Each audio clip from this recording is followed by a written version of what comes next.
নারীদেরকে সম্মানিত করার জন্য ফ্যামিলি কার্ড দিবেন নারীদের হাতে। আপনি এক হাতে ফ্যামিলি কার্ড, আরেক হাতে আমার মায়ের গায়ে হাত, এই দুইটা আমরা দেখতে চাই না। মারা মিছিল করে আপনাদের কারো কাছে ফ্যামিলি কার্ড চায় না। এই মারা ইজ্জতের সাথে বাঁচতে চায়। আগে আমার মায়ের ইজ্জতের কথা বলুন, রাখেন আপনার ফ্যামিলি কার্ড।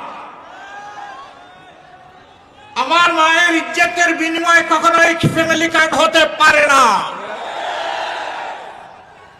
সম্মানিত ভাই বোনেরা, যুবক যুবতীরা, আমার বাড়িতে এবং কারো বাড়িতে মিছিল নিয়ে গিয়ে বলে নাই আমাদেরকে বেকার ভাতা দিন। আমরা তাদের হাতে বেকার ভাতা তুলে দিয়ে তাদেরকে অপমানিত করতে চাই না। আমরা চাই তাদের প্রত্যেকের হাতে হালাল রুজি করার জন্য মর্যাদার কাজ তুলে দিতে চাই। আমাদের যুবকরা যুবতীরা গর্ব করে বলবে, আমি বাংলাদেশ, এটি আমার প্রিয় বাংলাদেশ। এই বাংলাদেশকে দিতে চাই, নিতে চাই না। হ্যাঁ, রাষ্ট্রের যা দেওয়ার তা রাষ্ট্র দিতে বাধ্য থাকবে, কিন্তু সেটা মর্যাদার সাথে ইনশাআল্লাহ।